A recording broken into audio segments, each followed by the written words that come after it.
रहीम चाचा करीम चाचा अच्छे रहे, ठाकुर हमेशा बुरा रहा। पठान, भारत में भारत को लड़ाना, निपटाना, ये इनका उद्देश्य है। विषैली मानसिकता लोगों की कर दी। कहीं हम एआई का इतना उपयोग नहीं करने लगे हों कि हमें अपनी स्किल पर ही संदेह होने लगा कि आज एआई नहीं है तो मैं एक लेटर नहीं लिख पा रहा हूँ। आप स्टोरी बोर्डिंग में एआई का यूज़ कीजिए, उसमें फिल्में बनाइए, बहुत सारा स्कोप इस एआई में है। और आज आपने कहा कि प्रॉम्प्ट लिखने से कई लोगों की नौकरियां जाएंगी। अरे भाई, तो यदि ऐसा होगा तो ऐसे लोगों की नौकरी भी तो चाहिए जो प्रॉम्प्ट लिख सकें। एग्जैक्टली, तो इसको ऐसे देखना चाहिए। अच्छा, कभी कहा जाता था कि सिनेमा सिर्फ मुंबई का है, आज हर घर से एक नई कहानी निकलती है। इसमें मध्य प्रदेश की क्या संभावना है? कि मध्य प्रदेश टूरिज्म बोर्ड का ये आंकड़ा है कि मध्य प्रदेश में प्रत्येक वर्ष 200 से 300 फिल्में शूट होती हैं। तमाम फिल्में हमारे चंदेरी में शूट हो रही हैं। हॉलीवुड की फिल्मों को कॉपी कर यहाँ फिल्में बनाती थी। तो बीबीसी में भारत को कोट करते हुए भारतीय सिनेमा को बॉलीवुड कहा।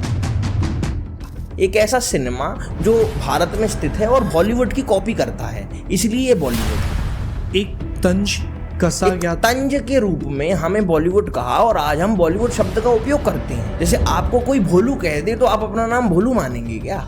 अगर कोई विचार किताब में लिखा हो तो कुछ लोग उसे पढ़ते हैं, लेकिन उसी विचार पर अगर एक मूवी बन जाए तो हजारों लोग उस फिल्म से इंस्पायर होते हैं उससे। ऐसी एक फिल्म अभी आई है, धुरंधर। धुरंधर आदित्य धर द्वारा बनाई एक धुरंधर फिल्म है जिसने सारे जो उर्दू वुड के, हॉल बॉलीवुड के जो एजेंडे प्रोपेगेंडे चल रहे थे उनको ध्वस्त करके फेंका। 1950 तक जो फिल्म बनती थी उनमें भारत का विचार होता था। मोहिनी भस्मासुर, कालिका मर्दन, श्री कृष्ण जन्म, ऐसी फिल्में बनी। फिर 1950 के बाद एक एजेंडा ऐसा दिखाई देने लगा, जो हिंदू है वो बुरा हो गया, शोषक हो गया ठाकुर, और एक दलित शब्द कहीं से आ गया। वो ठाकुर, दलित, ब्राह्मण, वैश्य, ऐसा विभाजन, जातिवाद देखने मिलने लगा बॉलीवुड में, बॉलीवुड की फिल्मों में। भारतीय सिनेमा कभी ऐसा नहीं था। धुरंधर तो आज भारतीय सिनेमा का बाय प्रोडक्ट हमें देखने मिलती है कि आज भारतीय सिनेमा वापस आ रहा है। एक वामपंथी लॉबी जिसने हमारे शैक्षणिक संस्थानों के साथ बहुत छेड़छाड़ की। ये लोग नालंदा विश्वविद्यालय के जलने को भी सही बताते हैं। रहीम चाचा करीम चाचा अच्छे रहे, ठाकुर हमेशा बुरा रहा। कि ये एजेंडा क्या है? कौन से उर्दू वुडिये हैं जो एजेंडा ऐसा करते हैं? पठान जैसी फिल्में बनती हैं। अरे इस भारत में तो तमाम ऐसे लोग हैं जिनके ऊपर फिल्म बननी चाहिए। पठान के ऊपर ही क्यों फिल्म बनती है? ये समाज जो है दो गुटों में बटा हुआ है, एक है अमीर, एक है गरीब। उसको एक को कैपिटलिस्ट कह दिया और एक को प्रोलेटारियन क्लास कह दिया। जितना भी उपद्रव आज भारत में फैल रहा है कल्चरल मार्क्सिज्म के नाम पर, ये सब हवाई बात है। और भारत में भारत को लड़ाना, निपटाना, ये इनका उद्देश्य है। तो विषैली मानसिकता लोगों की कर दी। आज धुरंधर के विरोध में कई लोग क्यों हैं, क्यों इसका विरोध करते हैं, क्यों इनको मिर्चियां लगती हैं? तो आज क्या होता है, जब अपनी फिल्में बनती हैं, केरल स्टोरी या फिर कश्मीर फाइल्स, तो शतक, तो उसको एकदम से प्रोपेगेंडा कह देते हैं। भारत को जो तोड़ता हो वो बॉलीवुड है और जो जोड़ने की बात करता हो वो भारतीय सिनेमा है। रहीम काका करीम चाचा अच्छे हैं, तो ये एक एजेंडा है जो आया। जय हो के बारे में मुझे याद आ रहा है, लक्ष्मी फिल्म है, उसे देखिए। तो इस एजेंडे में सबसे ज्यादा तुख आग जिसने झोंकी है, पेट्रोल जिसने डाला है, वो है ये ओटीटी। आज घूसखोर पंडित जैसी फिल्में बनने लगी, तो उस फिल्म में एक्स्ट्रा मैरिटल अफेयर को आप जस्टिफाई कर रहे हो। देखो, भारतीय जो नारीवाद है और वेस्टर्न फेमिनिज्म है, उसको कभी एक मत मान लेना, वो अलग है। पर पुरुष से संबंध बनाना, इसको भी नॉर्मलाइज कर दिया गया। असल में कम्युनिस्ट एक हंसों की बस्ती में एक कौवा जैसे आप बिठा दो तो वो कम्युनिस्ट है। एक कहानी सिर्फ कहानी नहीं होती, वो एक विचार होता है, और वही विचार जब करोड़ों लोगों तक पहुंचता है तो वो सिनेमा बन जाता है। सिनेमा ये मात्र एक शब्द नहीं, भावना है। सिनेमा एक ऐसा विषय जो हमारे समाज को और हम सभी को प्रभावित करता है। एक अच्छी फिल्म समय सीमाओं को पार कर जाती है और समाज को उसका आईना दिखाते हुए गहरा प्रभाव डालती है। भारतीय सिनेमा ने जहां हमें गीत संगीत से मन को छुआ, वहीं विचारों की क्रांति भी लाई। लेकिन समय के साथ सिनेमा केवल मनोरंजन नहीं, एक वैचारिक युद्ध का माध्यम भी बन गया है। आज हम बात करेंगे सिनेमा की शक्ति, जिम्मेदारी, बदलता स्वरूप और फिल्म मेकिंग को करियर के रूप में आप कैसे देख सकते हैं। आज हमारे साथ हैं फिल्म निर्देशक माही दुबे। स्वागत है आपका पॉडकास्ट विद राज में। कैसे हैं माही जी आप? बहुत बहुत धन्यवाद। आमतौर पर क्या होता है कि छोटे शहर में रहकर एक बड़ी फिल्म बनाना चैलेंज का काम होता है। आपके मन में थॉट कैसे आया कि आपको एक फिल्म बनाना है? शुरुआत से ही फिल्में जब मैं देखता था तो एक आकर्षण का बिंदु तो फिल्में हमारे लिए रही हैं। तो ऐसा लगता था यार ये फिल्में बनती कैसी है, और सदैव से मुझे रामानंद सागर जी की जो रामायण है उसने बड़ा प्रेरित किया। तो उसमें जो हनुमान जी उड़ते थे, जो इफेक्ट आता था, तो मुझे लगता था यार ये होता कैसे है। और फिर मैं हैरी पॉटर फैन हूँ बचपन से, तो जब पापा ने भी बड़ा प्रोत्साहित किया, पूरे परिवार ने प्रोत्साहित किया, तो बड़ा अच्छा बना और ऐसा समा बना कि फिर वो फिल्म में रुचि हुई और अब आज काम कर रहे हैं। आमतौर पर क्या होता है कि 13 साल की उम्र में बच्चे खिलौनों से खेलते हैं और आप कैमरे के साथ खेल रहे हो। तो मैंने कैमरे को अपना खिलौना देखा ना, तो ऐसा ही लगता था ना कि यार ये फिल्में होती कैसे हैं। तो फिर मन में ये आया कि यार अब तो चलो फिल्में बनाएंगे, और बचपन से सोचा कि आगे जाकर तो फिल्म मेकर ही बनना है। फिल्म मेकिंग करियर के लिए ठीक ऑप्शन है, और इसमें इनकम के क्या सोर्स हैं? नहीं, बहुत अच्छा प्रश्न। और पता है ये बात वहाँ भी प्रामाणिक हो गई मेरे जीवन में, जब मैं 11वीं में कॉमर्स मैंने लिया और कॉलेज में जब प्रवेश कर रहा था फर्स्ट ईयर में, तो मैंने अपने फेसबुक पर एक पोस्ट डाली कि हमें 15,000 रुपये माह हम एडिटर्स को देंगे और हम हायर कर रहे हैं। तो उस समय मैंने 8 से 9 लोगों को हायर किया अपनी 11th क्लास में, फर्स्ट ईयर में। अच्छा, फर्स्ट ईयर, 12th के 1 साल बाद फर्स्ट ईयर में, जब कोविड लगा हुआ था। तो हमेशा मैं कोरोना को कोरोना काल नहीं कहता, अध्ययन काल मानता हूँ। उसमें मैंने पढ़ाई बहुत की और सीखने बहुत कुछ मिला। तो 8 लोगों को हायर किया। सिस्टर कैथरीन ने मुझे फ़ोन किया अपना, और फ़ोन पे मुझसे कहती हैं कि यार ये कैसे तुम तो हायर करना शुरू कर दिया लोगों को। तो मैंने, सिस्टर देखिए मैंने कॉमर्स लिया था, कॉमर्स लेके ठीक किया। तो सिस्टर बोली कि तुमने ठीक किया। तो स्वतः समझ में आता है कि फिल्म मेकिंग एक करियर ऑप्शन में तो ठीक है। मैंने एक आर्टिकल पढ़ा था कि आपने 18 साल की उम्र में एक OTT प्लेटफॉर्म बनाया था। कैसे सोचा और किस तरीके से आपने उसको डेवलप किया? OTT प्लेटफॉर्म की भी एक बड़ी विशेष यात्रा रही है। मुझे याद आ रहा है कि उस समय मैंने टिकट एक संघर्ष फिल्म पूरी कंप्लीट कर ली थी, और हंगामा जो प्लेटफॉर्म है उसके साथ हमारी बातचीत चल रही थी कि वो 1 तारीख को हमारी फिल्म को रिलीज़ करेंगे। मगर उन्होंने करीबन 1.5 माह पहले उस डील को तोड़ दिया। तो मुझे अब दिमाग में यही चलता था कि यार अपन ने फिल्म बना ली, घोषणा भी कर दी है उसे रिलीज़ करेंगे, और मेरा था कि मैं थिएटर में रिलीज़ करने के बाद फिल्म को OTT पर लाऊंगा। तो अब चक्कर क्या था कि अपने टाकेज में की घोषणा कर दी, OTT की बात आई। तो मैंने कहा क्या करें। तो एक दिन ऐसे ही बैठा हुआ था, समझ में आया चलो खुद का OTT प्लेटफॉर्म बनाएंगे। कोरोना का के बाद की बात ये है, तो खुद का एक OTT बनाया। अभी जगन्नाथ यात्रा में हम लोग गए थे, मैं, पिताजी, माताजी, बहन, जगन्नाथपुरी। तो वहाँ एक राजू भैया करके मुझे मिले। तो वो भी सॉफ्टवेयर इंजीनियर थे, और ध्यान में आया वो OTT का काम करते थे, ये प्लेटफॉर्म बनाने का। तो मैंने बातचीत की, एक OTT प्लेटफॉर्म बनाया, और आप मानेंगे नहीं, जिस दिन OTT पर फिल्म आई उस दिन 7,700 सब्सक्रिप्शन हमारे गुना मात्र से हुए। कितने? 7,500 सब्सक्रिप्शन एक दिन। और सब्सक्रिप्शन की फ़ी क्या थी? 59 थी उस समय। 59 एक महीने की, और 300 रुपये साल भर की थी। तो 59 सब्सक्रिप्शन हुए। 700-800 कंटेंट हमें पूरे मध्य प्रदेश से आया। असल में हमने उसे सेंट्रल इंडिया का एक्सक्लूसिव OTT बताया था कि ये मध्य प्रदेश का OTT प्लेटफॉर्म है, और बड़ा लोगों का प्रेम मिला। और आप मानेंगे नहीं, 700 फिल्में मध्य प्रदेश से आ जाना एक कितना रिकॉर्ड ब्रेकिंग है। तो ऐसा उस समय हुआ। फिल्म मेकिंग में आपके लिए सबसे बड़ी चुनौती क्या थी? चुनौतियाँ, तो एक वाक्य याद आ रहा है, पंडित बुद्धिशरण मिश्रा जी हैं, वो पथ क्या पथिक कुशलता क्या, जिस पथ पर विक्रे शूल ना हो, नाविक की धैर्य कुशलता क्या, जब बाधाएं प्रतिकूल ना हो। तो जब हम कार्य करने निकले हैं, एक लक्ष्य भी सोचा है, तो बाधाएं तो देखो आएंगी, चुनौतियां भी होंगी। तो हमें चुनौतियों को ध्यान में नहीं रखना। और चूँकि हम लोग आस्तिक हैं, भारत के लोग हैं, तो नाट्यशास्त्र में भगवान ब्रह्मा स्वयं लिख रहे हैं कि जो कला का अनुसरण करेगा तो श्री, विजय, लक्ष्मी, शक्ति उसके पाले में आ जाएंगी और उसका साथ देंगी। तो हमें चुनौतियों का तो ध्यान में रखना नहीं है, बस अपना काम करना है। अब चूँकि फिल्म मेकिंग में 24 चरण होते हैं, तो पहले नॉलेज नहीं होती थी कि डबिंग कैसे करते हैं, फॉली कैसे करते हैं, DI क्या होता है, ये सारे काम क्या हैं। तो इंटरनेट पे सर्च करते थे और निकल के आता था, मगर कभी जीवन में ये नहीं सोचा कि चुनौतियाँ क्या हैं। बस काम किया और आज देखिए सब ईश्वर की कृपा है और हो रहा है। कोई यदि अगर फिल्म को एज अ स्टार्टअप अगर करने की सोच रहा है तो वो कहाँ से स्टार्ट करे उस चीज़ को? फिल्म मेकिंग एक बहुत अच्छा ऑप्शन है स्टार्टअप में, क्योंकि देखिए लोगों में लिटरेसी कम है फिल्म को लेकर, तो फिल्म को ऐसे ना देखना कि ये एक करियर ऑप्शन है या स्टार्टअप है।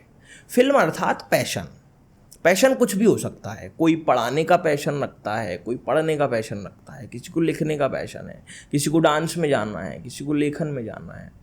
फिल्म मेकिंग में पहले तो ये देखना होगा कि मुझे क्या फिल्म बनानी है।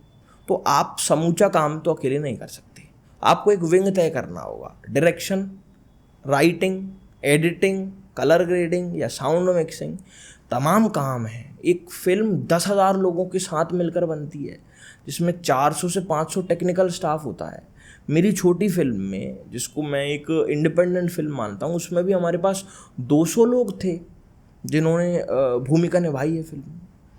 तो फिल्म मेकिंग में आप ये तय करिए कि आपको किस विजन, किस आयाम में जाना है, फिर उस आयाम के अकॉर्डिंग काम करिए। इंडिपेंडेंट स्तर पे जा सकते हैं या शिक्षा लीजिए उस क्षेत्र की। अच्छा, अभी आपने इतने सारे पॉइंट बताया, उसमें जैसे अगर फिल्म मेकिंग और एडिटिंग अगर कोई सीखना ही चाहता है तो इसके लिए कोई कोर्स या फिर कोई कॉलेज? अब चूँकि हम मध्य प्रदेश में रहते हैं तो इसे मध्य प्रदेश स्तर में देखें तो अपनी माखनलाल चतुर्वेदी यूनिवर्सिटी है, सेज है, जागरण सिटी लेक यूनिवर्सिटी है। मध्य प्रदेश में भी कई यूनिवर्सिटीज़ जो ऐसा काम कराती हैं। एरेना एनिमेशंस है, वो एनिमेशन एडिटिंग सिखाती है। फिर नेशनल स्तर पे NIDs हैं, नेशनल इंस्टीट्यूट ऑफ डिज़ाइन, जैसे अहमदाबाद में जो है। आप NID का पेपर दो एंट्रेंस, और उसमें यदि होता है तो बहुत अच्छी बात है। फिर सबसे प्रतिष्ठित FT आया है, film television institute of India, और कोलकाता में स्थित SRFT आया है, तो उसमें प्रयास करना चाहिए। लेकिन मैं एक और बात भी मानता हूँ, लीक सभी चले शायर सिंह सपूत। तो हमें क्यों जाना है कॉलेजों में? आप खुद से भी करो ना, इंडिपेंडेंट बनाओ ना, जहाँ हो वहाँ रहकर फिल्में बनाओ ना। और हो सकता है शायद आप कुछ ऐसा सीख लो जो आपके लिए वहाँ सीखने ना मिले। आप खुद, हाँ, क्वेंटिन टैरेंटिनो है, उस कभी फिल्म स्कूल नहीं गए। कई फिल्म मेकर हैं जो कभी फिल्म स्कूल नहीं गए, अपने यहाँ रहकर उन्होंने फिल्म बनाई, यहाँ की कहानियाँ कहीं। अरे यदि आप मध्य प्रदेश में हो तो आप यहाँ की रीजनल कहानी कहो ना, निमाड़ के जनजातीय समाज की कहानी कहो ना। यहाँ क्या होता है, यहाँ की संस्कृति क्या है, गणगौर क्या है, इस पे कहानियाँ कहो ना, और उसको पूरा विश्व सुनेगा, ऐसा मैं मानता हूँ। और never seek for technical stuff, अरे गो फॉर कंटेंट पर ध्यान दीजिए। एक फिल्म पर, मोबाइल पर फिल्म बनाइए। आजकल मोबाइल पे फिल्में बनती हैं। मोबाइल को कहते हैं कि ये सिनेमैटिक है। मोबाइल फिल्म मेकिंग का एक दौर आया है, उसमें काफ़ी लोग कर भी रहे हैं इसमें काम। हाँ, और आज AI आ गया। आप AI का यूज़ कीजिए फिल्म मेकिंग में, सोरा का यूज़ कीजिए, नियो का यूज़ कीजिए। ये आपने बहुत अच्छा पॉइंट उठाया। अभी हॉलीवुड में इसको लेके बहुत ज़्यादा स्ट्राइक और काफ़ी चीज़ें हुई हैं, क्योंकि एक्टर्स का कहना था कि अगर AI अगर सब कुछ करेगा तो फिर हम क्या करेंगे।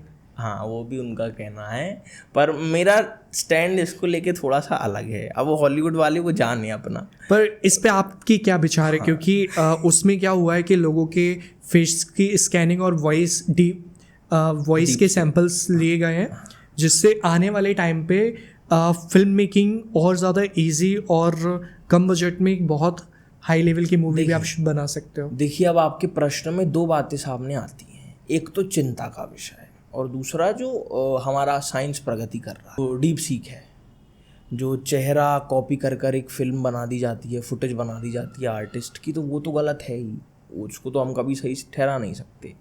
दूसरा जो टेक्निकल एडवांसमेंट इस वर्ल्ड में हो रहा है AI को लेके, तो मैं ये मानता हूँ, मेरा स्टैंड ये है कि हम उसको एक चुनौती के रूप में क्यों देख रहे हैं, उसे एक अवसर के रूप में देखिए। और AI का ये भी तो है कि मुझे आज स्टोरी बोर्डिंग नहीं करना पड़ रही है। मेरी आवाज़ में यदि कोई बैकग्राउंड में आ जाता है तो मैं उसको AI के माध्यम से हटा सकता हूँ। हाँ, चीज़ें आसान बहुत ज़्यादा हो गई हैं। अगर कोई, जैसे अभी अपनी बातें स्टार्ट हुई थी एक छोटे शहर में, उस टाइम पे इतनी चीज़ें नहीं थी जिस टाइम पे आपने काम स्टार्ट किया। पर आज के टाइम पे अगर कोई करना चाहता है तो उसके पास बहुत चीज़ें हैं, ऑप्शंस बहुत ज़्यादा हैं। वो एक प्रॉम्प्ट लिख के एक मूवी शूट कर सकता है। बिल्कुल बात है। अब इससे हमारी नैसर्गिकता तो क्षण नहीं हो रही, ये ध्यान भी रखना है। कहीं हम AI का इतना उपयोग नहीं करने लगे हों कि हमें अपनी स्किल पर ही संदेह होने लगा कि आज AI नहीं है तो मैं एक लेटर नहीं लिख पा रहा हूँ। तो ये भी नहीं करना, एआई का सीमित उपयोग करना है। आप स्टोरी बोर्डिंग में एआई का यूज़ कीजिए, उसमें फिल्में बनाइए, एआई फिल्म मेकिंग में जाइए, एआई में रील्स बनाइए, तो बहुत सारा स्कोप इस एआई में है। और आज आपने कहा कि प्रॉम्प्ट लिखने से कई लोगों की नौकरियां जाएंगी। अरे भाई, तो यदि ऐसा होगा तो ऐसे लोगों की नौकरी भी तो चाहिए जो प्रॉम्प्ट लिख सकें। उन लोगों के लिए भी तो एक नई जॉब निकलेगी ना, जो प्रॉम्प्ट लिख सकते हैं। एग्जैक्टली। तो इसको ऐसे देखना चाहिए। अच्छा, कभी कहा जाता था कि सिनेमा सिर्फ मुंबई का है, आज हर घर से एक नई कहानी निकलती है। इसमें मध्य प्रदेश की क्या संभावनाएं हैं? बहुत अच्छा। हमारा मध्य प्रदेश चूँकि भारत का हृदय राज्य ये है, और यहाँ इतनी संस्कृतियाँ हैं, इतनी विविधता है।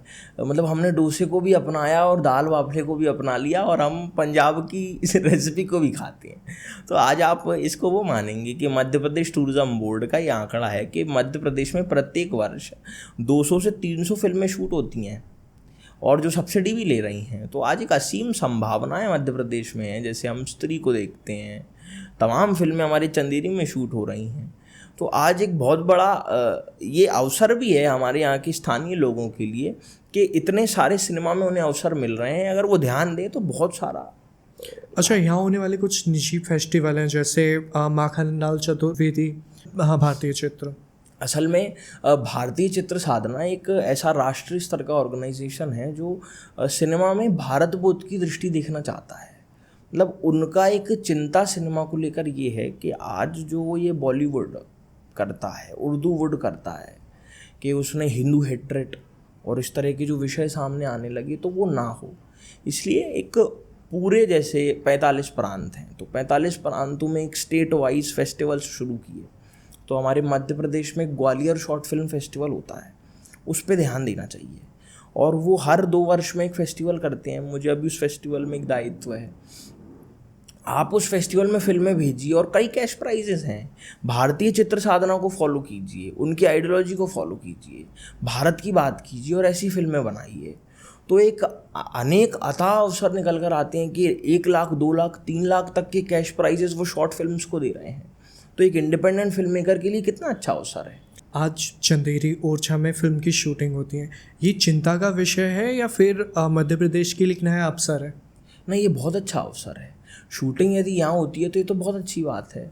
मगर एक मुझे ऐसा लगता है कि यहाँ शूटिंग हो रही है, बहुत अच्छी बात है, लेकिन हमारे स्थानीय फिल्मकारों के लिए भी कुछ ना कुछ एक पॉलिसीज़ में ऐसा होना चाहिए तो यहाँ के इंडिपेंडेंट फिल्म मेकर्स को, स्थानीय कलाकारों को अवसर मिल सकें।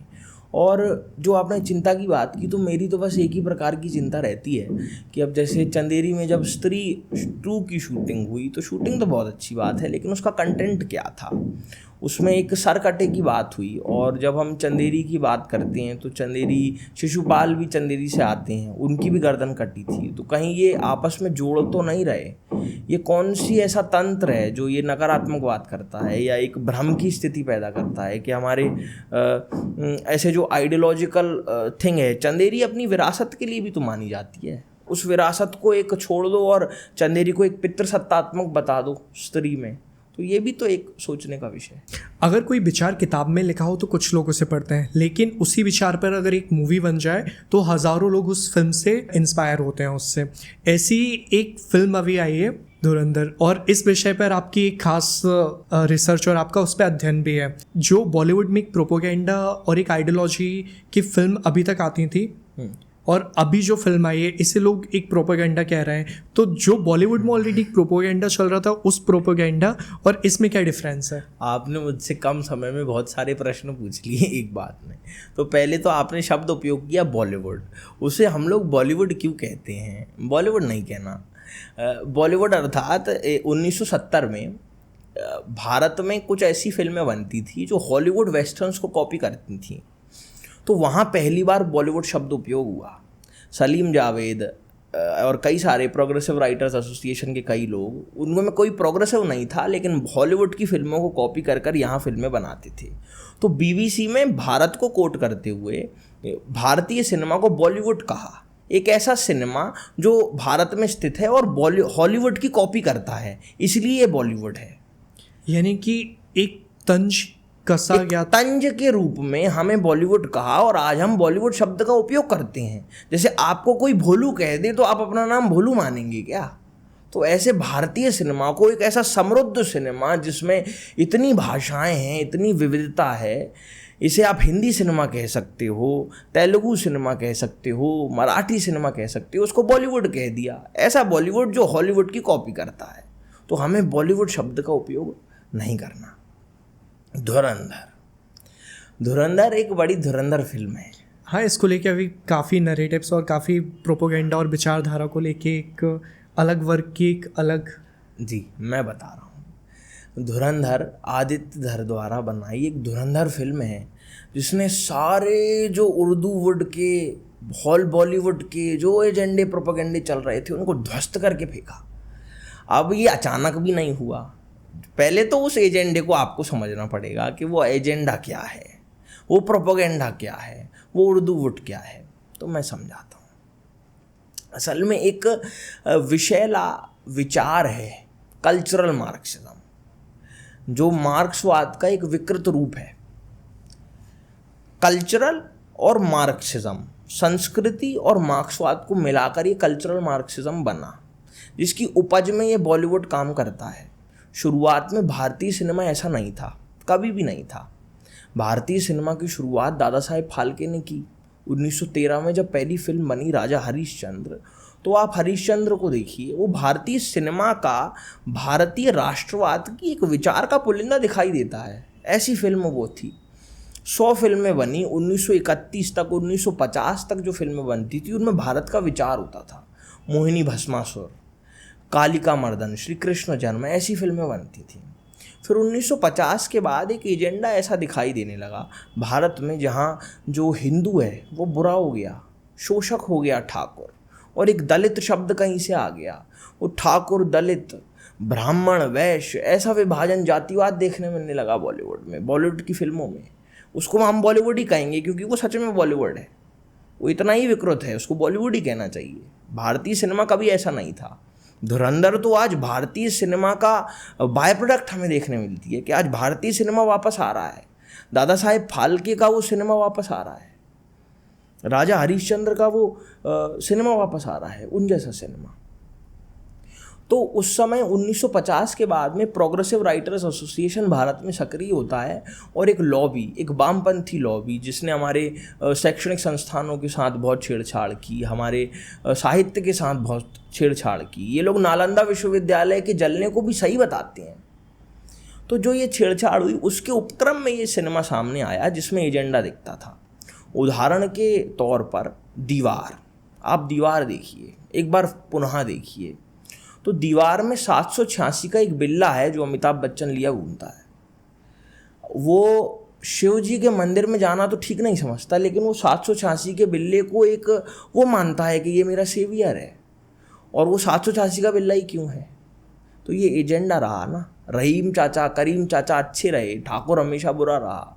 उसने टीका लगाया जो अच्छा विलन का स्वरूप 1990 1980 की दशक की फिल्मों में देखो, कोई सी भी फिल्म उठा लो, जब ये जो टीका लगाता है, रुद्राक्ष की माला पहनता है, आंटी पहनता है, इसलिए वो विलन है। तो ये एक आइडियोलॉजिकल सबवर्जन, वैचारिक उपद्रव की स्थिति पैदा हुई, और ये प्रोपेगेंडा था। अब भारतीय जनमानस, भारतीय ऑडियंस इस एजेंडा को समझने लगा है कि ये एजेंडा क्या है। कौन से उर्दू वुडिये हैं जो एजेंडा ऐसा करते हैं। पठान जैसी फिल्में बनती हैं। अरे इस भारत में तो तमाम ऐसे लोग हैं जिनके ऊपर फिल्म बननी चाहिए, वो पठान के ऊपर ही क्यों फिल्म बनती है? और तमाम जातियां हैं, जाट हैं, गुर्जर हैं, ठाकुर हैं, इनके ऊपर फिल्में नहीं बनेंगी, लेकिन पठान पे फिल्म बनेगी। हम वैसे जातिवाद पे नहीं मानते हैं, वर्ण व्यवस्था पे फिल्म बन जाए, भारत पे फिल्म बन जाए, उसको डिस्क्लोज करते हुए फिल्म बन जाए कि ये जो षड्यंत्र हुए, लेकिन वो पठान पे फिल्म बनती है। तो ऐसा हुआ है। अभी आपने प्रोपेगेंडा की बात की, प्रोपेगेंडा कहाँ से शुरू हुआ? असल में ये पूरे विचारधारा, वैचारिक उपद्रव के पीछे, आइडियोलॉजिकल सबवर्जन के पीछे मार्क्स है। एक बार मार्क्सिज्म को समझिए, कम्युनिज्म को समझिए, जो सोशलिज्म की आड़ में मार्क्सिस्ट होने का दावा करते हैं, और ये मार्क्सिस्ट होने का हमें वो करते हैं। मार्क्सिज्म को यदि हम समझें तो मार्क्सिज्म ने इस पूरे सोसाइटी को, पूरी समाज को वर्ग भेद के आधार पर बांटा कि ये समाज जो है दो क्लास में, अर्थ के आधार पर, इकोनॉमी के आधार पर, कि ये समाज जो है दो गुटों में बटा हुआ है, एक है अमीर, एक है गरीब। तो उसको एक को कैपिटलिस्ट कह दिया और एक को प्रोलेटारियन क्लास कह दिया। अब वो ये चाहती हैं कि इस समाज में सतत वर्ग संघर्ष बना रहे, लोग आपस में लड़ते रहें। धर्म जो जो इस ब्रह्मांड में है, जितनी संस्कृतियां हैं, उन सब का विरोध करना, धर्म का विरोध उन्हें करना है, उन्हें राष्ट्र का विरोध करना है। अब और आप इसको बड़ा वो मानेंगे कि मार्क्स कभी भारत नहीं आया, और ये जितना भी उपद्रव आज भारत में फैल रहा है कल्चरल मार्क्सिज्म के नाम पर, ये सब हवाई बात है। और भारत में भारत को लड़ाना, निपटाना, ये इनका उद्देश्य है।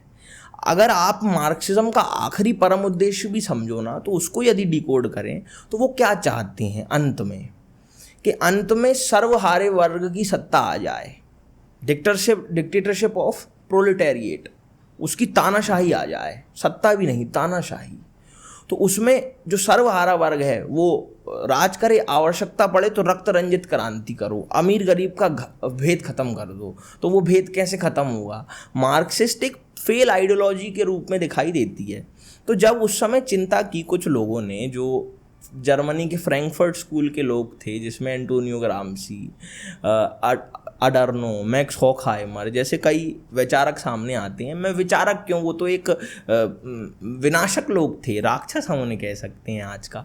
तो उन्होंने मार्क्सिज्म को आगे बढ़ाते हुए कल्चरल मार्क्सिज्म की बात कही। तो कल्चरल हेजेमनी थ्योरी देखने मिलती है 1920 से 30 के बीच में, जिसका विकास हुआ फ्रैंकफर्ट स्कूल में। तो वो कहती है कि एक ऐसी विचारधारा, एक ऐसी कॉन्स्पिरेसी थ्योरी जिसको यदि हम करें तो रक्त रंजित क्रांति की आवश्यकता ही नहीं पड़ेगी, किसी को मारना ही नहीं पड़ेगा। क्योंकि मार्क्सिज्म ने, कम्युनिस्टों ने इस विश्व में सबसे ज़्यादा नरसंहार किसी ने किया तो वो चर्च के बाद मार्क्सिस्टों ने किया है, कम्युनिस्टों ने किया है। तो अब वो नरसंहार तो कर नहीं सकते 2026, ये चूंकि नया समय है। तो एक उपद्रव रूप आया कल्चरल मार्क्सिज्म, और इसी को इन्होंने प्रोपेगेंडा के तौर पे लिया। अब ये काम कैसे करता है? तो कल्चरल हमारी संस्कृति को कैसे भ्रमित कर सकते हैं? भारत को लेके बात करें तो भारत का जो हमारी गर्व के बिंदु हैं, जैसे भगवान राम को स्त्री विरोधी बता दो, मनु को दमनकारी बता दो, भारतीय धर्म को पितृसत्तात्मक बता दो, नारी विरोधी बता दो, और अपना वह बात हमेशा बताओ, हमेशा विरोध बताओ। तो आज क्या होता है, नेगेटिव बात आगे बढ़ती है, आगे पहुंचती है, जल्दी पहुंचती है। तो न्यूडिज्म आया उस समय सिनेमा में। तो इस तरह का एक एजेंडा सिनेमा में हमें देखने मिला, साहित्य में देखने मिला, मीडिया में, शिक्षा में। तो ये एजेंडा आगे बढ़कर काम कर रहा है। अच्छा, कुछ आप मुझे पॉइंट या कोई ऐसी स्टोरी के तौर पे बता सकते हैं कि एक्चुअल में प्रोपेगेंडा भारतीय सिनेमा में किस तरीके से लोगों की सोच पे काम कर रहा है? बिल्कुल, देखो प्रोपेगेंडा तो वहीं से शुरू हो गया।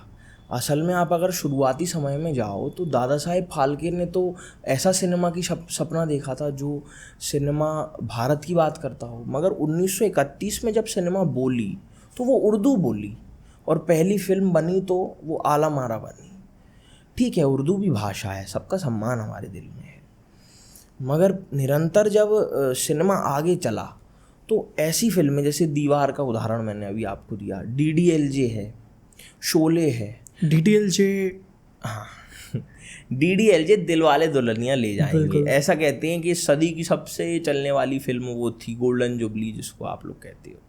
तो उस फिल्म में क्या वो प्रेम है क्या, मतलब वो दौर था जहाँ से सिनेमा का ऐसा उपद्रव आना शुरू हो गया कि एक राज है, राज आप नहीं राज है, एक कैरेक्टर, हाँ, जो कुछ नहीं करता, बस गिटार बजाना जानता है, एक नाम का मक्कार है, लेकिन वो प्रेम करता है। तो प्रेम के आगे सब कुछ जायज़ है। तो एक लड़की का घर से भागना, ये भी एक एजेंडा नहीं है क्या, कि हमारे घरों से लड़की को भागने को, उस पिता की व्यथा तो देखो एक बार, कहीं हमारी संस्कृति टूट तो नहीं रही है। तो ऐसे DDLJ सॉफ्ट स्टफ में आया। तो आज क्या होता है, जब अपनी फिल्में बनती हैं केरल स्टोरी या फिर कश्मीर फाइल्स तो शतक, तो उसको एकदम से प्रोपेगेंडा कह देते हैं। तो ये सब भी तो हो ही रहा है ना। और अब चूंकि 75 साल तक उन्होंने ये किया है तो उसको सही करने में तो थोड़ा समय लगेगा ना। अच्छा, अभी अपन ये सारे टॉपिक्स की बात कर रहे हैं। बॉलीवुड, आपने शब्द भी बोला कि बॉलीवुड एक तरह का एक तंज था बॉलीवुड भारतीय सिनेमा पे लेकर। तो एक्चुअल में भारतीय सिनेमा क्या है? जी, भारतीय सिनेमा और इसकी शुरुआत कहाँ से हुई? देखो, आसान भाषा में बता दूं, जो तोड़ता हो भारत को, जो तोड़ता हो वो बॉलीवुड है, और जो जोड़ने की बात करता हो वो भारतीय सिनेमा है। भारतीय सिनेमा की आदर्श फिल्में देखिए आप।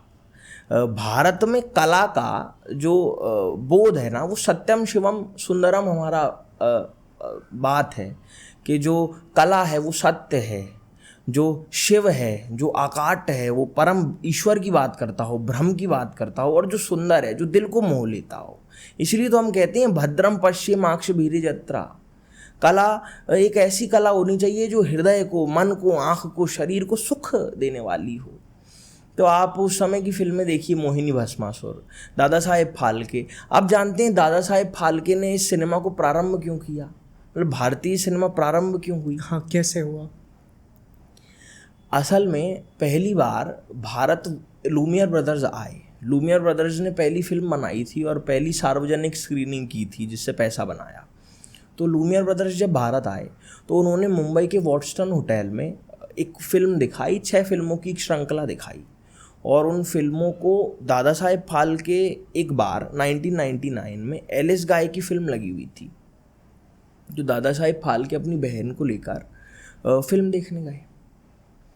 वो बहन जो एकादशी का व्रत करती है, जो भगवान विष्णु जिसके इष्ट हैं, वो एलिस गाय की film the birth of the Christ देखकर, यीशु के ऊपर वो फिल्म थी, यीशु का जन्म, उस फिल्म का हिंदी अनुवाद था। उस समय साइलेंट फिल्में चलती थी। तो वो फिल्म देखकर आंसू ने आ गए और दादा साहेब फाल्के ने देखा, यार एक मेरी बहन जो विष्णु को अपना आराध्य मानती है, एकादशी का व्रत करती है, आज भी एकादशी है, तो वो यीशु का जन्म देख के रो देती है। तो दादा साहेब फाल्के जब लौट रहे थे तो उनके दिमाग में पूरे टाइम यही चलता रहा कि यार ये फिल्मों का प्रभाव तो बहुत है। तो उस समय अपनी ज़मीन को गिरवी रखकर, खेतों को गिरवी रखकर वो लंदन गए। उन्होंने फिल्मों की विधा को सीखी और लौटकर भारत आए। भारत आके वो संकल्प जो लिया था, तो उस संकल्प पे राजा हरिश्चंद्र नाम की एक फिल्म बनी। वहाँ से उन्होंने भारतीय सिनेमा को दिखाया कि एक्चुअल में भारत क्या है और क्या भारत के दर्शन है। एग्जैक्टली। तो 1913 में भारतीय सिनेमा शुरू हुआ, भारत की दर्शन की बात हुई। और भारत में देखिए, जब हम भारतीय सिनेमा और धर्म की बात करते हैं ना, तो धर्म और कला अलग नहीं है। अच्छा, आप मुझे बता सकते हैं कि कितनी मूवीज़ उन्होंने स्टार्टिंग में बनाई? 100 फिल्में। 100 फिल्में? 10 साल में उन्होंने 100 फिल्में बनाई। और 100 फिल्में पूरी भारतीय धर्म के ऊपर है, भारत के ऊपर है। अगर भारतीय सिनेमा की शुरुआत अगर ऐसी रही है तो फिर एकदम से एक अलग जोनल की फिल्में क्यों देखने मिली हमारे लिए? जी, तो जब भारतीय सिनेमा शुरू हुआ तो एक समृद्ध था, भारत की बात करता था, मगर भारत की बात और भारत की संस्कृति की बात। बिल्कुल। उसमें मैंने आपको बताया कि भारतीय संस्कृति और कला अलग नहीं है। 1950 1940 के बाद ये शुरू हुआ। असल में क्या था ना, ये विश्व के स्तर पे हुआ। वर्ल्ड वॉर 2 हो गया। वर्ल्ड वॉर 2 के बाद में वहाँ यूरोप में, फिर यहाँ रशिया में ऐसी प्रोपेगेंडा फिल्में बनना शुरू हुई। वहाँ हिटलर ने ट्रिम्प ऑफ द विल करके एक प्रोपेगेंडा फिल्म बनवाई। वहाँ लेनिन ने बैटलशिप पोटेमकिन फिल्म बनवाई।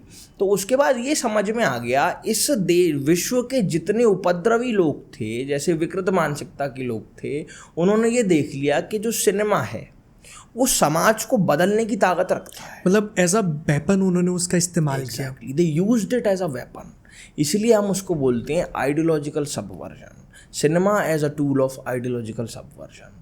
अगर आपको किसी देश को या किसी की अगर विचारधारा चेंज करनी है, आप उनको दिखाने का तरीका चेंज कर दो। एग्जैक्टली, बिल्कुल बिल्कुल। आप जानते हैं लेनिन ने ये कहा था कि मेरे लिए जो सिनेमा है वो इस विश्व के सभी हथियारों में सबसे आवश्यक हथियार है, सबसे ज़रूरी हथियार सिनेमा है। उसने सिनेमा को हथियार की तरह यूज़ किया। और आज कम्युनिस्ट जो वामपंथी हैं वो हमारे सिनेमा को, साहित्य को, ऐसे जो एंटरटेनमेंट के स्रोत हैं उन्हें एक एजेंडा के रूप में यूज़ करते हैं। और 1940-1950 के बाद ये लगातार ऐसा हुआ। और सबसे ज़्यादा जो हानि पहुंचाई वो सलीम जावेद का काल है, जो शोले का, जो दीवार का काल, DDLJ का काल, आवारा का काल। और फिर मेरे को एक फ़िल्म का नाम याद आ रहा है, 1978 में एक फ़िल्म आई थी गंगा की सौगंध। तो गंगा की सौगंध एक फिल्म मेकर था सुल्तान अहमद, जिसकी आज पाकिस्तान में कब्र है। तो उसने ये फिल्म बनाई। फिल्म का क्या था, फिल्म किस चीज़ के ऊपर थी कि इस फिल्म में 5 पात्र हैं। एक पहला ठाकुर, दूसरा शूद्र है, वैश्य है और ब्राह्मण है, और जो एक 5वां है वो अपना अमिताभ बच्चन है, और एक जो है कल्लू, जो शूद्र है वो कल्लू है।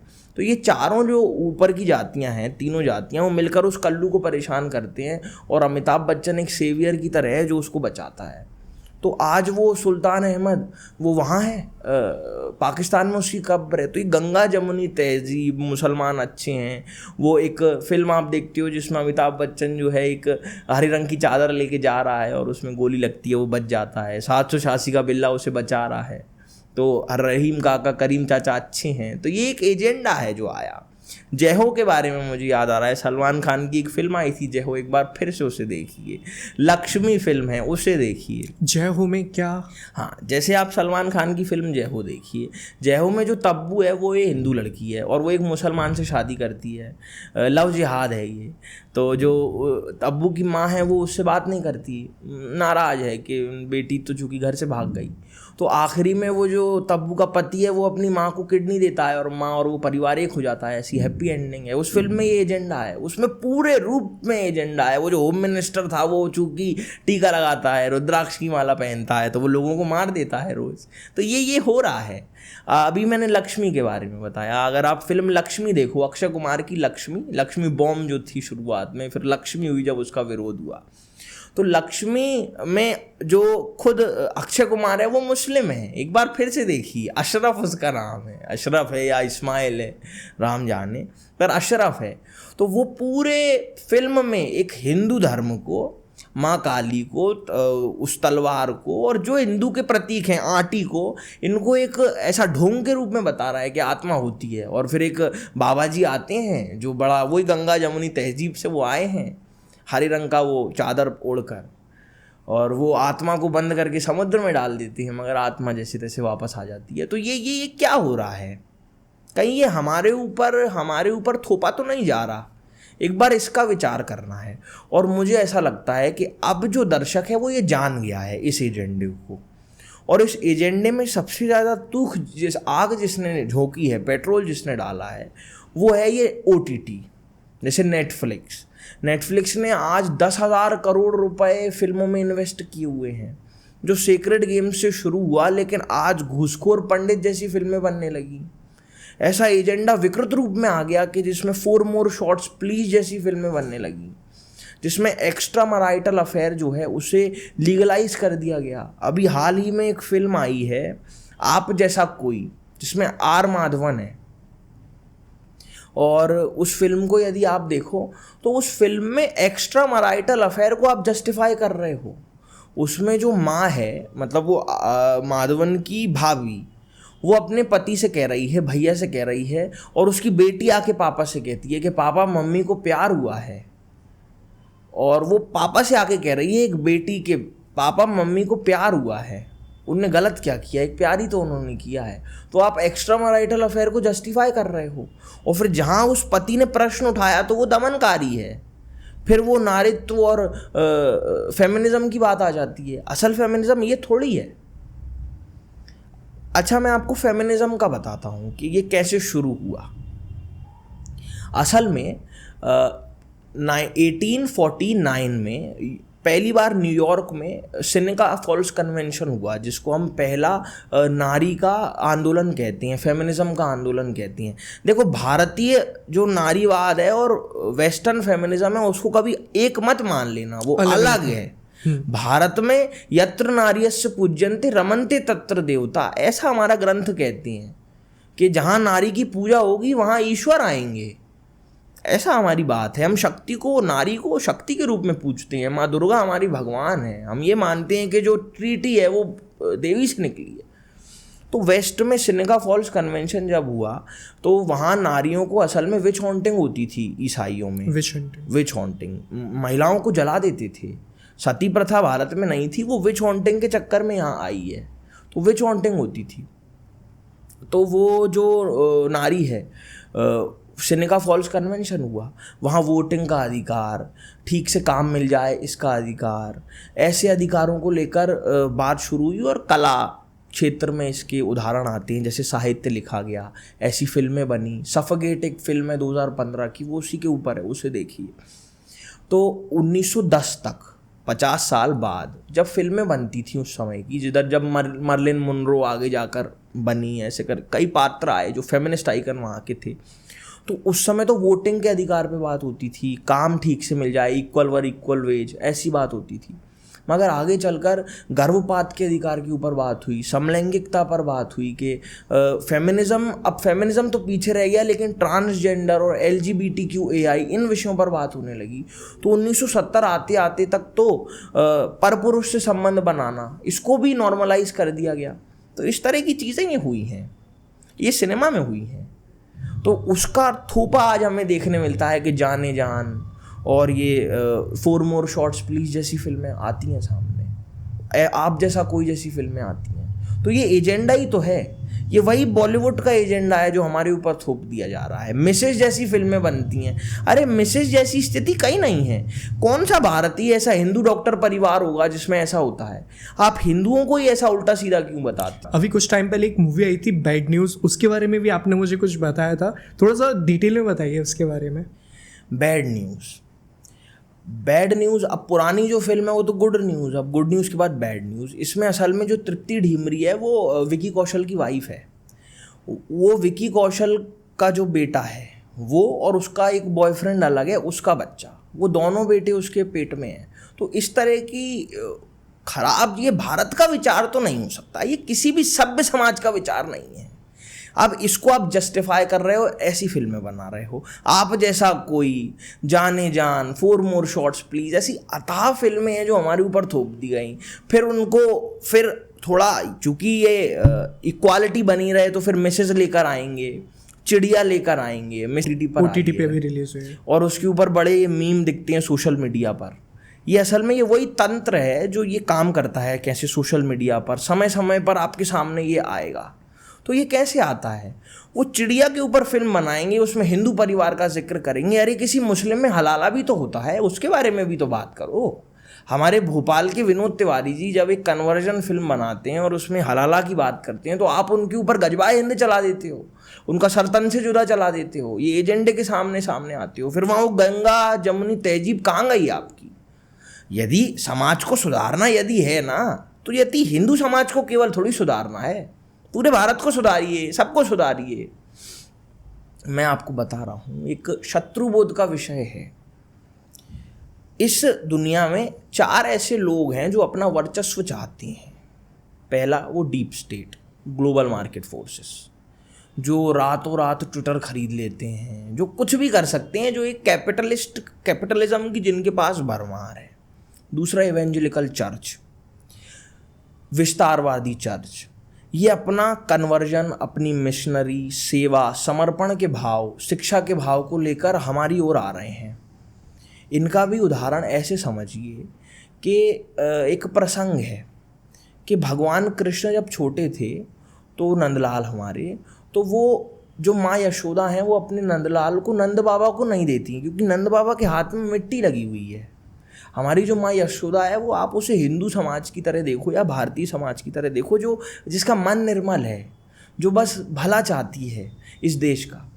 तो वो कृष्ण भगवान को नंद बाबा को नहीं देती, लेकिन एक पूतना जो साफ सुथरे कपड़े पहनकर आई है, बड़ी चमक दमक के साथ आई है, वो छल चूंकि इतना ज़्यादा है तो मैया अपना लल्ला उसको दे देती हैं कि जाओ आप खिला लो। लेकिन वो पूतना है, उस सुंदर भेष के पीछे जो जाल छुपा है पूतना का, उसे समझिए। वो इवेंजेलिकल चर्च है, वो विस्तारवादी चर्च है जो कन्वर्जन कर रही है, जनजाति समाज में वो लोग काम कर रहे हैं, पूरा एक सिंगेट चला रहे हैं कन्वर्जन का। फिर रेडिकल इस्लाम है। इस्लाम अर्थात वो इस्लाम नहीं जो मोहम्मद साहब ने चलाया था, ये वह इस्लाम जो ये आतंकवाद को जो शरण देता है, वो आतंकवादी मानसिकता, उसके खिलाफ बात है। और फिर ये चौथा और सबसे खतरनाक कल्चरल मार्क्सिज्म, जिसका जिक्र भी मैंने किया था। कल्चरल मार्क्सिज्म ने अपना भेष बदला है और भेष बदल कर हमारे सामने आए हैं। तो उनका बाय प्रोडक्ट ऐसी फिल्में हैं, समय समय पर आपके सामने ये आएंगी पूतना बनकर। अब हमें उसको समझना है कि इसको पहचानना कैसे है। जैसे कई इन्फ्लुएंसर ऐसे हैं जो समय समय पर भारत को बेकार बताएंगे, राम को पितृसत्तात्मक कह देंगे, जबकि राम इस राष्ट्र की आधारशिला है। राम राष्ट्र हैं, भारत और राम इक्वल है। जो भारत का विचार है वो संपूर्ण राम में देखने मिलता है। इसलिए तो हम भगवान राम को मर्यादा पुरुषोत्तम भगवान राम कहते हैं। और ईश्वर का, मैं ऐसा मानता हूँ कि ईश्वर का साकार रूप राम से अच्छा हो ही नहीं सकता। मतलब ईश्वर, चाहे राम को देखो या चूँकि मैं राम भक्त हूँ, तो मुझे ऐसा लगता है कि यदि ईश्वर होंगे तो वो राम जैसे ही होंगे। इतनी विनम्रता उनमें रही होगी। राम को मानने का एक कारण है ना, कोई अकारण थोड़ी कुछ हो रहा है। जो अच्छी मूवीज़ हैं वो ऐसा तो है नहीं कि बिल्कुल ख़त्म हो गई हैं, अभी भी बन रही हैं, बट सीन क्या हो रहा है कि या तो उनके लिए वो प्लेटफॉर्म नहीं मिल पा रहा है या उनके लिए प्रोत्साहन या अवार्ड नहीं मिल पा रहे हैं। असल में क्या है ना, अब शिफ्ट है मॉडल में। क्या होता था, अभी तक जो सिनेमा है वो दो प्रकार का होता है। एक होता है कमर्शियल सिनेमा और एक होता है आर्ट हाउस सिनेमा। तो हमेशा से जो आर्ट फिल्में थी ना, वो इस विचारधारा की फिल्में रहीं। जो एजेंडा वाली फिल्में, मैंने अभी आपको बताया, प्रोपेगेंडा वाली फिल्में, वो आर्ट सिनेमा में होता था। जैसे आप उस समय के जितने भी नेशनल अवार्ड वाले फिल्म मेकर्स हैं 2000 के पहले की, उनकी फिल्में देखो तो वो एक एजेंडा लेकर आएंगे, एक डिवाइड एंड रूल पॉलिटिक्स को लेकर आएंगे। और कमर्शियल सिनेमा, सूरज बड़जात्या की फिल्में, एस राजा मौली साहब की फिल्में, तो इसमें भारत की बात होगी। और बिल्कुल, ये आपने बहुत अच्छा पॉइंट कहा। मैं नेक्स्ट क्वेश्चन ही आपसे ये करने वाला था कि वहीं अगर अपन बॉलीवुड और अगर अपन साउथ को देखें तो साउथ में प्रॉपर भारतीय दर्शन और अध्यात्म की बात होती है वहाँ पे। असल में क्या है, वहाँ भी संघर्ष है। साउथ में चूँकि जाता रहता हूँ, मेरे म्यूजिशियन भी साउथ से ही हैं जिनके साथ हम निरंतर काम करते हैं। आज साउथ में भी क्या है ना, बड़ी एक क्लास स्ट्रगल वाली स्थिति है। तो वहाँ अलग अलग प्रकार की फिल्में बनती हैं। तो वहाँ का जो हिंदू गट है वो जागा हुआ है। वो हिंदू नहीं, हम उसको भारतीय कहते हैं। भारतीय आइडियोलॉजी वाला जो गुट है वो जागा हुआ है, तो वो ऐसी फिल्में बनाता है। तो बाय प्रोडक्ट में हमें RRR, बाहुबली, कांतारा, ऐसी फिल्में देखने मिलती हैं। और एक ये जो बहुत अच्छा बात है, बहुत अच्छी बात है। और आप देखिए आज हिट भी ऐसी फिल्में ही हो रही हैं। मतलब भारतीय समाज ने ये जो एजेंडा है इसको नकारने का फेंक दिया है, उठा के फेंका है, तो ये कहीं के नहीं रहे। तो आप, ये मेरी गारंटी है कि आप आने वाले 10 साल में भारतीय विचारधारा की फिल्मों की भरमार आप देखोगे, और ऐसा होगा। हर क्रांति की एक शुरुआत होती है और जो सिनेमा की क्रांति है वो कैमरे से शुरुआत हुई। तो भारतीय सिनेमा में आगे आप क्या देखते हो अभी? अब भारत का जो राष्ट्रवाद है उसका बिगुल तो बच चुका है। देखो, तो ये जो राष्ट्रवादी विचार की फिल्में बनी है ना, ये कभी रुकेंगी नहीं। और नेशनलिज्म है, वो कल्चरल नेशनलिज्म है। भारत की आइडियोलॉजी कहाँ से शुरू होती है? वो नाट्यशास्त्र से, वो वेदों से। और नाट्यशास्त्र का सृजन भी क्यों हुआ आप जानते हैं? ये समय समय पर होता है। इसलिए तो हम कहते हैं कि भगवान समय समय पर आते हैं और सारी चीज़ें ठीक करते हैं। उस समय पर जब त्रेता कलयुग प्रारंभ हो रहा था, तो उस समय पर लोग धर्म से विमुख होने लगे, एक बड़ी आइडियोलॉजिकल सबवर्जन की स्थिति बनने लगी। तो उस समय भगवान के पास ये देवता पहुँचे, सारे देवता भगवान ब्रह्मा के पास पहुँचते हैं और ब्रह्मा जी से कहते हैं कि ब्रह्मा जी, आप कुछ एक ऐसी रचना करो जो इस मनुष्य को ठीक से लेकर आए और ऑडियो विजुअल हो। तो भगवान ने भारत मुनि को चुना और नाट्यशास्त्र रचने की ऐसी उन्हें प्रेरणा दी, और भरत मुनि नाट्यशास्त्र रचते हैं। अब चूंकि वो फेमस हो जाए, तो भरत मुनि ने ब्रह्मा जी से कहा, ये कथाएं हैं लेकिन इसका लेसन आप समझो। तो भरत मुनि से, भगवान विष्णु से उन्होंने आग्रह किया कि भगवान अब इसको फेमस करना है, आइए आप खुद इसमें एक्ट कीजिए। तो भगवान उस समय ड्रैग एक्टिंग कर रहे हैं, तो भगवान ने मोहिनी का जो अवतार उसमें लिया और उसको प्रचलित किया। तो आज हम उसको पंचम वेद कहते हैं, और वो कला की सोर्स टेक्स्ट है नाट्यशास्त्र। तो हर स्टूडेंट को जो कला क्षेत्र में जा रहा है उसे 9 रस का अध्ययन करना चाहिए, नाट्यशास्त्र को पढ़ना चाहिए। वो इंग्लिश में भी उपलब्ध है, सरल भाषा में भी आपको मिलेगा। अभी अपनी कला के ऊपर इतनी बात हो रही है, तो कला में नाट्य शास्त्र है, और नाट्य शास्त्र में नटराज जी तो आते हैं, थोड़ा सा आप उनके बारे में। असल में क्या है, हमारे जो उस समय के ऋषि हुए, और जो हम उन्हें प्रोफेसर कह लो आप आज के समय में, उन्होंने जब कला की रचना की ना, तो प्रत्येक विषय इतना सोच और समझ कर डाला है कि हर बात सिंबॉलिक है। कि आप अब नटराज जी को देखिए, भगवान नटराज हमारे भगवान है कला के, जो कला का अनुसरण करता है उसके लिए नटराज उसके भगवान। तो भगवान का जब हम स्वरूप देख रहे हैं, इस ब्रह्मांड की रचना भगवान से है, नटराज भगवान शिव के नृत्य से है। तो दारुका वन्य की कथा सामने आती है, जहाँ कुछ जो ऋषि मुनि हैं वो हवन कर रहे हैं, और उनको उनके मंत्रों पर, उनकी ज्ञान पर इतना अहंकार है कि अब वो मंत्र जो करते हैं उसमें भी अहंकार का भाव जन्म लेता है। तो उस यज्ञ वेदी से कई चीज़ें निकली, और उसमें एक निकला अपस्मार। अपस्मार अर्थात अज्ञान, इग्नोरेंस, ईगो, अहंकार। वो अहंकार अपस्मार है, और वो अपस्मार, इसको सिंबॉलिक दृष्टि से देखिए कि हर कलाकार जिसको फेम आ रही है, जो फेमस हो रहा है, इसलिए मैं आज स्टूडेंट से भी कहता हूँ कि हमें उस अपस्मार और नटराज के स्वरूप को ध्यान रख के आगे बढ़ना चाहिए कि भगवान शिव के नृत्य से ही उस अपस्मार का विनाश हुआ है, और आज भी उसका विनाश नहीं हुआ, वो समय समय पर उठता है। तो जो भगवान है अपना दूसरा पैर उठाते हैं और उसके ऊपर रखते हैं, फिर वो झुकता है। वो अपस्मार क्रूर है दिखने में, हमें लगता है कि हमारा अहंकार जो है वो बहुत बड़ा है और विराट हमारे स्वभाव को बढ़ा रहा है, अगर वो कुरूप है, उसके हाथों में चिट्टे हैं, वो बौना है, वो डार्व है। वो अपस्मार को ध्यान रखना और वो भगवान के उस स्वरूप को याद रखना। इसलिए अहंकार को तो लेना ही नहीं चाहिए। शिव से विनम्रता है, इसलिए भारतीय कला को नाट्यशास्त्र ने सत्यम शिवम सुंदरम के रूप में कहा कि जो सुंदर है, जो शिव है, जो सत्य है, जो सबको शांति, जो सबको प्रेम से देखता हो, वो कला है, असली कला। World cinema versus Indian cinema.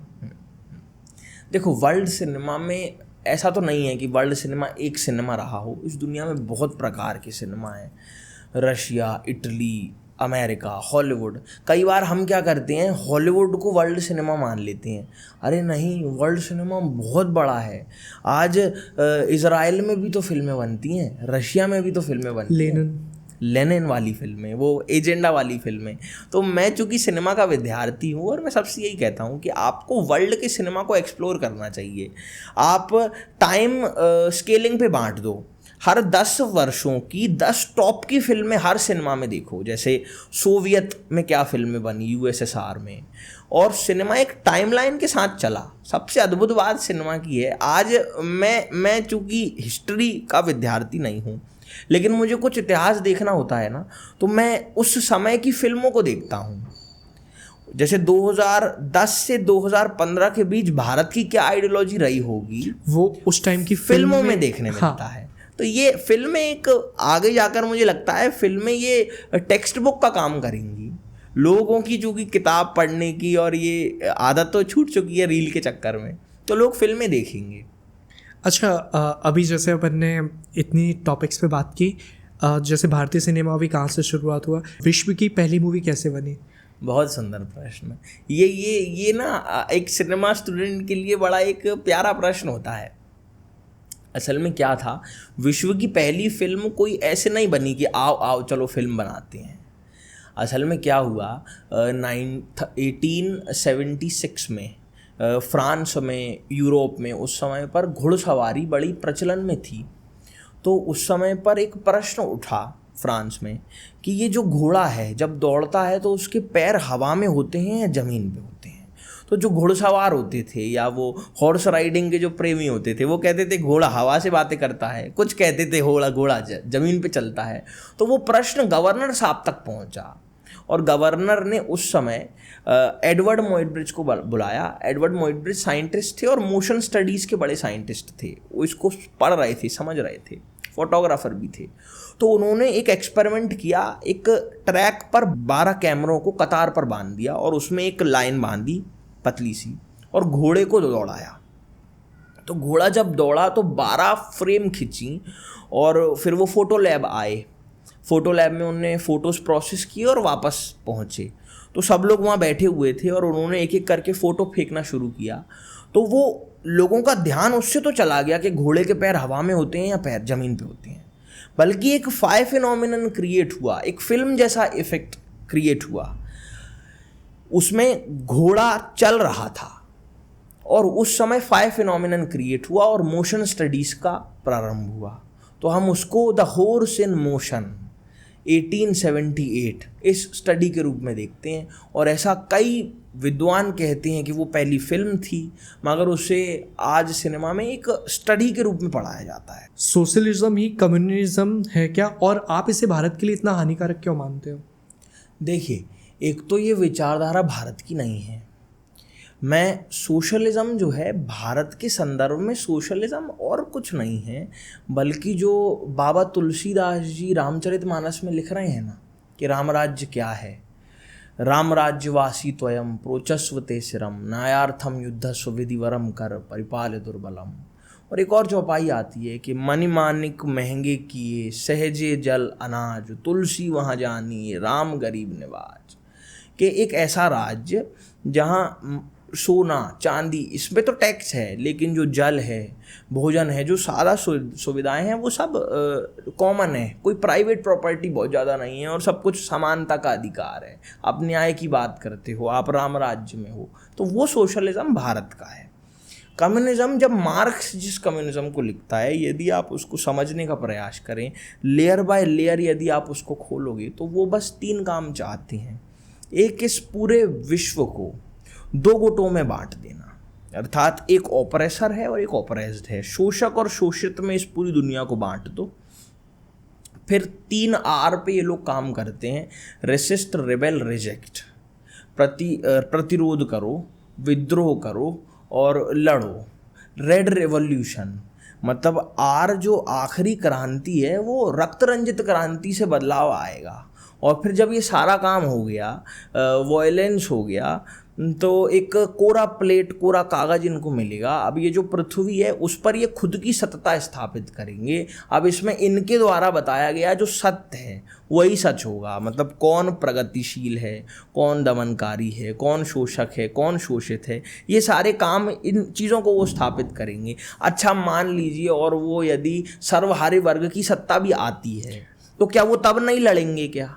तो वो जो क्लास इसमें आपने इस दुनिया को विभाजित किया, तो क्या वो विभाजित नहीं होगी क्या उसके बाद? अच्छा, इसमें ये भी पॉइंट है कि वो सिर्फ भारत के लिए हिंदू धर्म ही नहीं, वो सभी धर्म को टारगेट करते हैं वो। एग्जैक्टली हाँ, ये बहुत समझने की बात है कि जो कम्युनिस्ट है वो किसी का सगा नहीं है। वो भारत में सनातन धर्म का विरोध करेगा, अरब में इस्लाम का विरोध करेगा, यूरोप में चर्च का विरोध करेगा। मतलब वो किसी, सबके लिए हानिकारक है, किसी का सगा नहीं है, और वो जिस थाली में खाएगा उसी में छेदेगा। वो इसलिए मैं कहता हूँ कि वो एक पूरे हंसों की बस्ती में एक कौवा कम्युनिस्ट है, इसलिए हम कम्युनिस्ट को इतना खराब बोलते हैं। कुछ टाइम पहले मैंने एक शतक फिल्म, आप भी क्या आरएसएस से, जो आरएसएस भी आपने ज्वाइन किया हुआ है? संघ कोई एक ऐसी ऑर्गेनाइजेशन तो है नहीं जिसे हम ज्वाइन करेंगे। संघ एक विचार है, व्यक्ति निर्माण से राष्ट्र निर्माण का ये संकल्प, एक ऐसा विचार जो इस राष्ट्र को परम वैभव पर देखना चाहता है। परम में भवन ने तमे तत्व राष्ट्रम, इसलिए हम लोग कहते हैं अपनी प्रार्थना में। और बात किया मेरी, तो मैं तो चूंकि एक स्वयंसेवक हूँ, अपने आप को स्वयंसेवक गर्व से कहता हूँ। असल में बड़ा छोटे से ही संघ में जाना हुआ, और संघ का एक अच्छा प्रसंग आपको बताता हूँ, चूँकि ये शतक की बात की। मैं छोटा था, संघ में जाना मेरा कैसे हुआ, मैं तब छोटा था, 12 वर्ष मेरी उम्र रही होगी तब, 10-11 वर्ष। तो उस समय पे शाखा लगती थी पीछे, अरे तब तो 6 वर्ष की उम्र मेरी उस समय थी। शाखा मंदिर पे लगती थी, तो हमारे एक लखन जी भाई साहब थे, तो वो शाखा लगाते थे। तो मैं वहाँ शाखा में जाता था और मेरा उस समय हाथ टूट गया, और मैंने बड़ा भाई साहब से आग्रह किया कि भाई साहब मुझे तो ये इसमें चलना है, जो पथ संचलन होता है उसमें। तो भाई साहब ने कहा नहीं, तुम्हारा हाथ टूट गया है मित्र, अभी ऐसे मत चलो, दिक्कत होगी। मैंने कहा भाई साहब चलने दो ना, प्लीज़ प्लीज़। तो भाई साहब ने फिर मेरे को थोड़ा चलने की अनुमति दी। तो मैं उस समय जब 6 वर्ष का था, तब मैं शाखा के जो संघ संचलन होता है उसमें मैं जा रहा था। और संघ में आप कभी आकर देखिए तो आपको बड़ा एक अच्छा लगेगा कि जो राष्ट्रवाद की जो अलग है, जो सांस्कृतिक राष्ट्रवाद है, वो संघ में हमें सीखने मिलता है। इसलिए हम कहते भी हैं कि जो शाखा है वो पूरे व्यक्ति निर्माण और उसमें नेतृत्व गुण व्यक्ति सीखता है।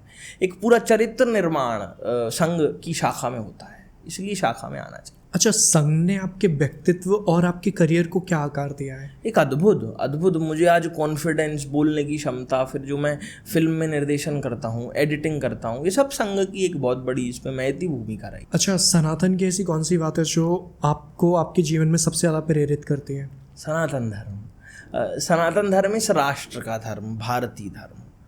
तो जब हम सनातन धर्म की बात करते हैं तो मुझे ऐसा लगता है कि इस ब्रह्मांड का एकमात्र जो नैतिक मूल्यों वाला धर्म है ना, वो सनातन धर्म है। और हम एकमात्र ऐसे हैं जो इस विश्व का कल्याण हो, प्राणियों में सद्भावना हो, ऐसी बात करते हैं। जहाँ हमने अकेला भारत का कल्याण नहीं माना, लेकिन इस विश्व की पूरी शांति मांगी, ईश्वर से भी जब दुआ की। तो ये सनातन धर्म में। कुछ टाइम पहले आप एक गोवा में एक फिल्म फेस्टिवल में भी गए थे। असल में गोवा में भारत का भारतीय अंतर्राष्ट्रीय फिल्म फेस्टिवल, ये हर वर्ष गोवा में होता है, जिसमें इस बार आपको इनवाइट किया गया। इस बार मुझे भारत सरकार ने इनवाइट किया। तो ये मेरे लिए बड़ा ईश्वर का कुछ ऐसा वो था, क्योंकि मैंने जीवन में कल्पना नहीं की थी। मैंने माना था कि जब 35-40 वर्ष के हम होंगे तब जाके कभी फेस्टिवल में जाएंगे। तो अभी से जाना ये मेरे लिए बड़ा सौभाग्य का विषय था। माही जी, बहुत मज़ा आया इन सारे टॉपिक्स पे आपसे बात करके। और आई थिंक बहुत सारी ऐसी चीज़ें थी जो पहले हमने देखी, बट इस नज़रिए से हम उनको कभी नहीं देख पाए। वो एक नज़रिया, और उस नज़रिए से कैसे चीज़ें देखना है, वो क्लियर करने के लिए बहुत बहुत धन्यवाद आपका। आपका बहुत बहुत धन्यवाद। बाकी ऐसे ही पॉडकास्ट और एक इन्फॉर्मेटिव पॉडकास्ट के लिए फॉलो करें पॉडकास्ट विद राज। धन्यवाद।